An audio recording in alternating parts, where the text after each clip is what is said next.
अस्सलाम वालेकुम dear friends. इस लेक्चर में हम सीखेंगे कि डोमेन और रेंज फंक्शंस की कैसे निकालते हैं। पार्ट ए हम उसको जो है स्टडी कर चुके हैं। आज हम पार्ट बी को देखेंगे। पार्ट बी में मैंने कुछ ट्रिग्नोमेट्रिक फंक्शंस लिए हैं, इनकी हम डोमेन एंड जो है रेंज वो फाइंड करने की कोशिश करेंगे। और चलें शुरू करते हैं आज का लेक्चर। तो सबसे पहले आपने देखना है कि हमारे पास ट्रिग्नोमेट्रिक फंक्शंस जो होते हैं वो टोटली जो हैं ट्रिग्नोमेट्रिक फंक्शंस वो 6 होते हैं। Sine x, cos x, ten x, secant x, cosecant x और कॉट एक्स, ये 6 फंक्शंस बेसिकली होते हैं। ठीक है, इसमें साइन का रेसिप्रोकल जो होता है वो होता है कोसेकेंट एक्स, कॉस का सेकेंट एक्स और टेन का रेसिप्रोकल कॉट एक्स होता है। ठीक है, अब एक और बात, ये तो हो गया इसके मतलब, और आपको ये पता होना चाहिए, बिल्कुल होगा आपको पता इसके बारे में, कि जो टेन एक्स होता है वो sine x over cos x के इक्वल होता है। ठीक है, इसी तरह जो है कॉट एक्स अगर कहेंगे तो वो क्या हो जाएगा, उलट हो जाएगा, इसका रेसिप्रोकल है, वो cos x over sine x के इक्वल हो जाएगा। ठीक है, तो ये दो चीज़ें उम्मीद है आपको पता होंगी। अब मैं थोड़ा सा दोहरा देता हूँ कि डोमेन क्या होती है। वो वैल्यू जो हम फंक्शन में पुट कर सकते हैं और वो हमें कोई डिफाइंड वैल्यू आंसर देगी, यानी डिफाइंड आंसर देगी, यानी अनडिफाइंड कभी नहीं आएगा। तो हमारे पास ये जो फंक्शन है, अब वन बाई वन हम इनकी डोमेन फाइंड करते हैं और इनकी रेंज भी फाइंड करते हैं। तो आ जाए जी। हमारे पास पहला फंक्शन जो है वो है f f x equal to sine x. इसकी हमने डोमेन फाइंड करनी है। डोमेन क्या है, एक्स की वैल्यू। साइन एक्स याद रखिएगा, साइन एक्स और कॉस एक्स में एक्स की वैल्यू आप नेगेटिव लिख सकते हैं, ज़ीरो लिख सकते हैं, पॉजिटिव वैल्यू लिख सकते हैं, यानी आप जो मर्ज़ी वैल्यू लिखोगे साइन एक्स और कॉस एक्स, साइन थीटा और कॉस थीटा आपको कोई ना कोई वैल्यू देगा। इसका मतलब F f x sine x की डोमेन जो है वो क्या हुई, इसकी डोमेन क्या हुई, तमाम रियल नंबर। आप इसमें कोई भी रियल नंबर पुट कर सकते हैं, तो वो आपको जो भी रियल नंबर आप पुट करेंगे तो ये आपको आंसर देगा। ठीक है, इसमें कोई रिस्ट्रिक्शन नहीं है, आप तमाम की तमाम रियल नंबर पुट कर सकते हैं, इसमें कोई फाइंड करने वाली बात भी नहीं है। अच्छा, ये डोमेनों की रेंज क्या है, इसकी रेंज फाइंड करते हैं हम कि इसकी रेंज क्या होती है। रेंज फाइंड करने के लिए आपको पहले इसका ग्राफ बनाना आता हो। ये मैं यूँ समझ लें रेंज का प्रूफ कर रहा हूँ, बाकी जो है रेंज वो याद ही रहती है तकरीबन सबको। ठीक है, ये मेरे पास एक ग्राफ मैंने बनाना है अभी। देखें, अब मैं रेंज के लिए ना वैल्यूज़ पुट करते हैं, वैल्यूज़ सिलेक्ट कर लेते हैं। इधर हम सपोज कर लेते हैं कि इस जगह पे है हमारे पास जो है पाई बाय, इधर ज़ीरो, ये मैं रेडियन में ले रहा हूँ एंगल, पाई बाय 6 है, या पाई बाय 4 ले लें। पाई बाय 4 किसके इक्वल होता है, 45 डिग्री के। और इधर आप ले लें पाई बाय 4 और इधर ले लें आप पाई बाय 2, और इस जगह पे आपने क्या लेना है, या पाई बाय 2 पाई बाय 4 ना लें, आप सिंपल इससे भी बारीक ही लें, यानी बारीक नंबर लें, बारीक जो इससे भी ज़्यादा प्रिसाइस आपको बताए, वो नंबर है जी पाई बाय 6, 30 डिग्री। ठीक है, इस इधर आप लें वैल्यू पाई बाय 3 यानी 60 डिग्री, इधर पाई बाय 2 यानी 90 डिग्री, इधर फिर आप वैल्यू लेंगे कौन सी, 2 पाई बाय 3 यानी 120 डिग्री, और इस तरह अप टू सो ऑन। ठीक है, तो इस तरह वैल्यूज़ ये चलती जाएंगी। इधर भी आपने वैल्यू लेनी है जी माइनस पाई बाय 6, इधर वैल्यू लेनी है माइनस पाई बाय 3, इधर माइनस पाई बाय 2, और इधर आपने वैल्यूज़ लेनी है minus 3 pi by 2, sorry 2 pi by 3, 2 pi by 3 minus 2 pi by 3। ठीक है,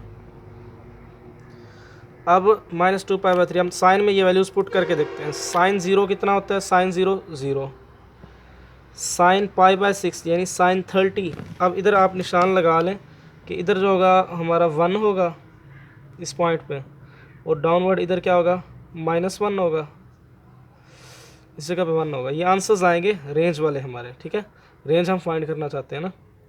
तो ये -1 बेसिकली ये -1 और 1 के दरमियान ही वैल्यूज़ आती हैं इसकी। तो -1 से लेकर 1 तक इसकी रेंज होगी, लेकिन हम ग्राफिकली इसको देखना चाहते हैं कि ये कैसे होती है। sin 0 0, sin π/6 जो होता है वो होता है जी आपके पास 1/2 के इक्वल, 1/2 राउंड अबाउट इधर। और जो sin π/3 है वो होता है 0.8 के इक्वल। यहाँ पे sin π/2 कितना होता है जी 1 के इक्वल अप्रॉक्सीमेटली यहाँ पे। फिर आप sin 2π/3 पे आएंगे तो वो आपके पास 0.86 देगा। फिर नेक्स्ट जब आएंगे अगले वैल्यू पे तो वो आपको 0.5 देगा। और फिर जो है यहाँ पे ये इस पॉइंट पे तकरीबन 0 कर देगा, ठीक है। ये 2π/3, इसी तरह यहाँ पे वैल्यू क्या आएगी पाई, ठीक है, जस्ट पाई। तो इस जगह पे आके वैल्यू 0 आ जाएगी, ठीक है। इसी तरह फिर ये नीचे आएगा और इसी तरह आगे चलता जाएगा। अब ये माइनस की तरफ जाएंगे तो वैल्यू सेम रहेंगी लेकिन माइनस में आती जाएंगी। साइन -π/6 क्योंकि ये ऑड फंक्शन है तो माइनस को पीछे ले जाएगा। और साइन π/6 की वैल्यू कितनी होती है 0.5, लेकिन इधर क्या आएगी -0.5, -0.8, फिर -1। साइन -90 कितना होता है -1, और फिर इधर क्या आ जाएगा -0.8, इस जगह पे -0.5, और फिर इधर क्या हो जाएगा 0, ठीक है। अब हम इसको ज्वाइन करते हैं, देखें इसको आप ज्वाइन करें इन पॉइंट्स को, तो ये आपके पास एक ग्राफ बन जाएगा साइन फंक्शन का, ठीक है। तो इसी तरह अब ये जो है आगे इस तरह जाएगा और इधर से ये इस तरह भी जाएगा। अब देखें हमारी रेंज क्या थी जो हमें वैल्यूज़ मिल रही थी, ये मैं डोमेन पुट कर रहा था वैल्यूज़, और मुझे वैल्यूज़ कहाँ से कहाँ तक मिल रही थी -1 आ रही थी। देखें -90 पे मुझे -1 मिली है, और मुझे मैक्सिमम वैल्यू कितनी मिल रही थी 1 मिल रही थी। तो मेरी डोमेन क्या हुई -1 से लेकर 1 तक, ठीक है। इसी तरह cos x का भी ग्राफ बनेगा, और cos x का ग्राफ कहाँ से स्टार्ट होगा वो 1 से स्टार्ट होगा और इस तरह बनता जाएगा, ठीक है। और वो भी उसकी डोमेन रेंज भी क्या होगी -1 और 1, और उसकी डोमेन भी रियल नंबर ही होगी। तो ये sin x और cos x के बारे में मैंने साइन का ग्राफ बना के दे दिया है। आप इधर से रेंज का अंदाज़ा कर सकते हैं, फिर आप cos x का भी बना सकते हैं। अब हम बात करते हैं जी tan x की। tan x हमारे पास एक फंक्शन है f(x) = tan x, इसकी हमने डोमेन लेनी है। तो tan x को हम क्या ऐसे लिख सकते हैं sin x over cos x। अब याद रखें कि डिनोमिनेटर में हमारे पास 0 नहीं होना चाहिए, इसका मतलब cos x does not equal to 0, cos x should not be equal to 0, cos x 0 ना हो। इसका मतलब क्या x does not equal to cos इधर आएगा तो cos इनवर्स 0। अब 0x की वैल्यू कहाँ पे आती है, x does not equal to 0 कहाँ पे आता है। देखें cos 90 जो है वो 0 होता है, यानी π/2। x does not equal to π/2। और इसके साथ एक और चीज़, वो क्या, उसको समझने के लिए आप देखें, आपने एक चीज़ जहन में बिठानी है, ऑड इंटीग्रल और इवन इंटीग्रल मल्टीपल, ठीक है, ऑफ π/2। हमारे पास जो इंटीजर्स का सेट होता है वो होता है जी z equals to 0 +-1 +-2 up to so on. इसमें ऑड इंटीग्रल और इवन इंटीग्रल क्या होते हैं उसके बाद मैं इसकी डोमेन को कंप्लीट करता हूँ। ऑड इंटीग्रल होते हैं जिसमें किसी भी नंबर के ऑड इंटीग्रल मल्टीपल, अगर हम नेगेटिव नंबर ऑड नंबर जो होते हैं +-1 हो गया, +-3 हो गया, उससे मल्टीप्लाई करें। अगर हम बिलफर्ज लेते हैं π/2, इसके हम कहते हैं ऑड इंटीग्रल मल्टीपल निकालें, तो आप 3π/2 लोगे, π/2 लोगे 1 से मल्टीप्लाई करके, -π/2 लोगे, -3π/2 से लोगे, यानी 1, 3, 5 इससे मल्टीप्लाई करके वो ऑड इंटीग्रल मल्टीपल आएंगे। और इवन कैसे आएंगे, वो आएंगे आप 0 से कर सकते हो क्योंकि 0 भी एक इवन नंबर है, +-2 से ज़रब करके π/2 को, तो इस तरह आप मल्टीप्लिकेशन कर सकते हो। अच्छा, एक बेसिक सा फार्मूला आपने ध्यान में रखना है कि हमारे पास इवन नंबर कब आते होते हैं और ऑड नंबर कब आते होते हैं। फिर मैं इस कंसेप्ट को क्लियर करता हूँ। वो फार्मूला ये है कि अगर आप 2n कर लो, n की जगह पे कोई इंटीजर आप पुट कर दो, तो ये वैल्यू हमेशा आपको क्या देगी, एक इवन नंबर देगी, ठीक है। n की वैल्यू जो मर्जी पुट करो, 0 पुट करोगे तो 0 आएगा, इवन है, 1 पुट करोगे तो 2 आएगा, इवन है, -1 पुट करोगे तो -2 आएगा, इवन है। तो ये हम जब बात आएगी इवन इंटीग्रल मल्टीपल तो हम 2n पुट कराया करेंगे। जब हमारे पास बात आएगी ऑड इंटीग्रल मल्टीपल तो हम उधर पुट कराएंगे कि 2n + 1। अब इधर जो मर्जी इनमें से इंटीजर पुट कर लो। इंटीग्रल मल्टीपल का मतलब है कि इंटीजर ज़रब हो रहा होगा उस नंबर से, तो इधर आप जो मर्जी नंबर पुट करोगे तो ये आपको ऑड वैल्यू देगा, ठीक है। तो इवन इंटीग्रल में हम ये वैल्यूज़ पुट क्या करेंगे और ऑड इंटीग्रल में हम ये वाली वैल्यूज़ पुट करेंगे, ठीक है। अब आप समझे, π/2 मुझे बताएं कि π/2 जो है, π/2 का ऑड इंटीग्रल मल्टीपल है या इवन इंटीग्रल मल्टीपल है। मतलब कि π/2 से क्या हम चीज़ मल्टीप्लाई करते हैं तो π/2 आता है, तो बेसिकली 1 हम मल्टीप्लाई कर रहे होते हैं।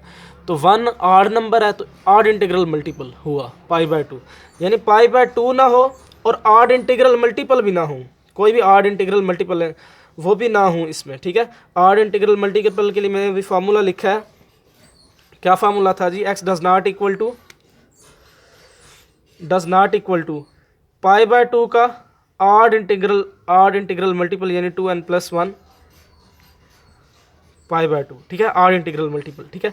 तो ये भी ना हो, इसका मतलब 10x की डोमेन क्या होगी फिर? 10x की डोमेन होने जा रही है x such that x does not equal to x such that x belong to real, कोई भी रियल नंबर हो, and x does not equal to 2n+1 π/2, ये वाला फैक्टर ना हो। इसमें आप जो मर्जी पुट करते जाएंगे ना, वैल्यूज़ जो भी आएंगी π/2 पे, ये क्या आ जाएगा, cos 0 हो जाएगा, तो फंक्शन हमारा 10 जो है अनडिफाइन हो जाएगा। यानी 1090 जो होता है वो कितना होता है? 1090 अनडिफाइन, ठीक है। अनडिफाइन कैसे? वो sin 90, 1090 किसके इक्वल होता है? sin 90 और cos 90, ठीक है। तो अब sin 90 तो 1 हो गया, 1 ओवर cos 90 0, तो वो सारा कुछ अनडिफाइन हो जाएगा, ठीक है। तो ये जो है 10 की जो है आपको मैंने डोमेन समझा दी है कि हमारे पास जो भी रियल नंबर हों सारे के सारे ठीक है 10 की डोमेन में आ जाते हैं, लेकिन x ये ना हो, क्या ना हो, π/2 का ऑड इंटीग्रल मल्टीपल, किसी ऑड नंबर से π/2 मल्टीपल हो के, यानी जिस तरह ऑड इंटीग्रल मैं अगर यूँ ले लूँ कि मैं 3 ले लेता हूँ, 3π/2, 3 को मल्टीप्लाई करके ऑड नंबर है ना, तो x ये भी ना हो, x फिर ये भी ना हो, 5π/2 ऑड इंटीग्रल मल्टीपल ना हो, तो ये इसकी डोमेन आ जाएगी, ठीक है। इस तरह हम बाकी डोमेन्स लेते हैं। अब 10x की हो गई, और फिर हम नेक्स्ट लेते हैं जी सीकेंट x की। सीकेंट x किसके इक्वल होता है? 1 ओवर cos x। अब हमारे पास आइडिया वही है कि cos x जो है वो 0 ना हो, cos x should not be equal to 0। इसका मतलब cos इनवर्स 0 ना हो, cos इधर आएगा तो फिर x does not equal to, अब वही बात देखें ना, पिछली जो cos 0 ना हो, इसका मतलब x की कौन सी वैल्यू पे cos 0 हो रहा था, जो मैंने पहले बताया, ऑड इंटीग्रल मल्टीपल में। तो x जो है हमारा वो 2n+1 π/2 ना हो, ये इसकी डोमेन है इस नंबर की। और याद रहे कि 10 की मैंने रेंज नहीं बताई, रेंज 10 की सारे रियल नंबर आ जाते हैं, तो 10 में कोई भी नंबर आ सकता है आंसर में, वो नेगेटिव भी आ सकता है, पॉजिटिव भी आ सकता है। तो ये डोमेन हुई सीकेंट x की। और इसका जो है आप रेंज की बात करें सीकेंट x की, तो सीकेंट x की रेंज जो होती है x, ये secant x, range of secant x, ठीक है। तो वो होती है x, y जो होती है ना, जो रेंज की वैल्यू y होती है, तो वो जो है ग्रेटर और इक्वल टू होगी 1 से, यानी 1 होगी या उससे ग्रेटर होगी हमारी वैल्यू जो है, और जो है -1 होगी या उससे लेस होगी, ठीक है। तो ये इसकी रेंज होती है, 1 भी हो सकती है, उससे ग्रेटर भी हो सकती है। देखें ये रियल लाइन है, तो जब सीकेंट x के आंसर्स आएंगे तो वो 0, 1, -1, देखें 1 हो सकता है जो आंसर आएगा हमारा, और उससे ग्रेटर इस तरफ, -1 हो सकता है या उससे लेस इस तरफ। मतलब ये वाला पोर्शन जो है ना, ये इधर से 1 को छोड़ के ये वाला पोर्शन -1 से लेकर 1 तक ओपन इंटरवल में, ये वाला आंसर कभी भी नहीं आएगा सीकेंट x में। और यही रेंज जो होती है कोसीकेंट x की भी होती है, ये वाली रेंज, ठीक है। अब हम फाइंड करते हैं जी domain of cosecant x। Domain of cosecant x find करते हैं, डोमेन ऑफ कोसीकेंट x। तो कोसीकेंट x इक्वल होता है 1 ओवर साइन x। तो मैंने कहा वही कि जो बटे के नीचे वाली वैल्यू है वो 0 ना हो, sine x does not equal to 0, x does not equal to sine inverse 0। तो x does not equal to sine inverse 0 कहाँ पे आता है? साइन 0 कहाँ पे आता है? साइन 0 0 पे आता है। और पाई पे आता है, और इस तरह और भी वैल्यूज हैं जिन पे आता होता है। तो ज़ीरो ना हो, ज़ीरो कौन सा मल्टीपल है अपना उसका पाई बाय 2 का, यानी पाई बाय 2 को किस नंबर से मल्टीप्लाई करते होते हैं जवाब ज़ीरो आता होता है। तो ज़ीरो से डेफिनेटली मल्टीप्लाई करते होते हैं। तो ज़ीरो कौन सा मल्टीपल है, इवन है या ऑड है? तो हमारे पास ज़ीरो जो है वो एक इवन मल्टीपल है। इसका मतलब इवन मल्टीपल ना हो, ठीक है। मतलब जो है हमारे पास पाई बाय 2 के इवन मल्टीपल ना हो, मतलब कि 2n पाई बाय 2 ये ना हो। 2 से 2 कैंसिल, 2 से 2 कैंसिल, बाकी क्या बच गया n पाई। तो x हमारा n पाई ना हो, बाकी जो मर्जी हो जाए। अब n में ज़ीरो पुट करोगे तो सारा ज़ीरो हो जाएगा। तो हमारा x ज़ीरो ना हो, x ज़ीरो होगा तो 1/sin zero, 1/0 equal to undefine, वो उस पर अनडिफाइन वैल्यू देगा। तो n पाई ना हो, तो ये है जी डोमेन कोसेकेंट x की। और रेंज भी इसी की वैसे ही है जिस तरह मैंने बताई थी पहले कि हमारा जो y होगा वो ग्रेटर दैन इक्वल टू 1 और लेस दैन और इक्वल टू -1 होगा, ठीक है। ये उसकी रेंज होगी। इस तरह कॉट x की जो डोमेन है वो हम फाइंड कर लेते हैं। डोमेन जो कॉट x की है वो सीकेंट x वाली जो है, सॉरी कोसेकेंट x वाली वो सेम है। कॉट x किसके इक्वल होता है, cos x over sin x। तो हमारा फिर वही बात, sin x ज़ीरो ना हो, अभी जो पहले किया वही काम करना है। x does not equal to sine inverse zero, तो कौन से मल्टीपल पे साइन ज़ीरो आ रहा था, x does not equal to n pi, ठीक है। 2n पाई बाय 2 पे ना हो ज़ीरो, मतलब 2 से 2 कट जाएगा, और n पाई ना हो। तो इसकी हम डोमेन कैसे लिखेंगे, x such that x belong to R and x does not equal to n pi where n is an integer. तो ये इसकी डोमेन